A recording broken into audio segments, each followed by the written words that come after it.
જય દ્વારકાધીશ મિત્રો, આજે સવારના આપણે ઉઠીને નાહી ધોઈને થઈ ગયા અહીં તૈયાર ને તે પછી રોજની તરફ આપણે નીકળી ગયા અહીં કારખાના તરફ. વ્યૂનો આનંદ માણતા માણતા આપણે પહોંચી ગયા અહીં કારખાને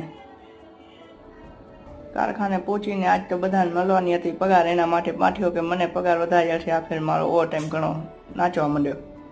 તે પછી હું મારા ભાઈબંધ એલ્યુમિનિયમમાં આવી ગયા, કામ પૂરું થઈ ગયું હતું એટલે પછી બાઠિયાએ કર્યો ફોન એના માલને.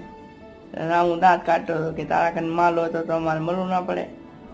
હા જોવો પછી આ ભાઈબંધ શું કહે બીજો કારીગર એ એલ્યુમિનિયમનું એવું કાઢતો હતો બ્રીડિંગ, ને આ બાઠિયો યાર પગાર લેવા. બાઠિયો પગાર લઈને આવીને જોતો રાજી થાય હેરો. ને તે પછી આ શું કહે એને બેહા દીધો તડકામ કલર મારવા, એ કે જો હવે એને તાન પગાર દઈને ડબલ મહેનત કરાવે મારા કને. તે પછી મેં શું કહે આ પતરાની ગાડી લોડ કરી નાખી બાઠિયા જે મેં. ને તે પછી હું સાંજના 6 વાગે નીકળી ગયો ઘરે. દ્વારકાધીશ મિત્રો, લાઈક